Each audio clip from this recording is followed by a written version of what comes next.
Tanong ni Rector Rudy. Sir, yung baker namin na tauhan sa pagbabalot, panay ang CA.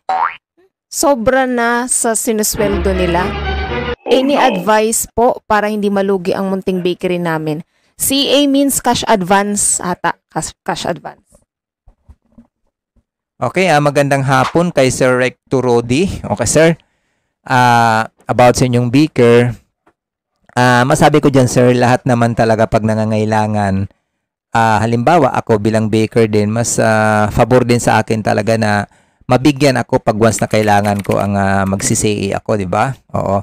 Pero sir, dapat magkakaroon lang po kayo ng limitation. Okay? Halimbawa, sir, gawin nyo lang siyang weekly.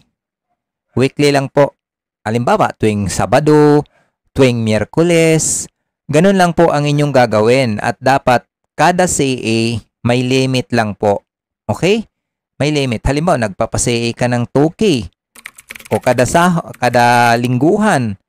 O ibabase nyo rin, sir, sa kanyang sahod.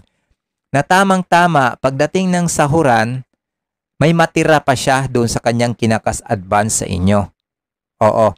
Ganun po talaga. Kahit sa may mga sa office, meron mga office loan, kumbaga. O ganun. Pero sir, dapat talaga may limit. Lahat ng bagay talaga, pag pinabayaan nyo lang na panay CA, walang mangyayari, tatama rin na po siya, sir. Alam nyo bakit? Wala na po siyang makukuha pagdating ng sahod. So, kayo, sir, ang may-ari, para maiwasan nyo rin sa halip na magagamit nyo pa ang pera, nandun na sa kanya at naipon. Pagdating ng tamang panahon, kayo pang may utang sa kanila. O, di ba, sir? Kaya lahat ng bagay, wag nating idadaan talaga sa sobra-sobra at sa pagluwag ng ating mga baker or sa ating mga helper o tindira man yan, sales lady. Hindi talaga advisable na ang decision at patakaran natin sa ating business, sila ang magmando sa atin. Oo, di ba? Kailangan bago sila pumasok at kailangan meetingin mo sila. Kakausapin mo sila na ganito na ang patakaran natin. Take it or leave it. Lang yan ha. Kasi pag hindi pagpabayaan nyo, sir, darating ang panahon na bigla na lang yung mawawala sa inyo, may utang pang naiwan. Oo. Oo, sir, totoo yan. Kaya ito danas ko na kasi to, sir, pero kailangan din talaga mapagbigyan natin ng ating mga baker.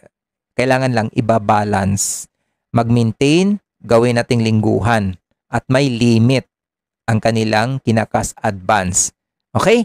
Okay, sir. So, sana inyo yung magawa at kayo naman talaga may-ari. Bahala na po kayo, sir. Basta yun ang aking pinaka-advise sa inyo po. Okay? For more baking content, follow for more.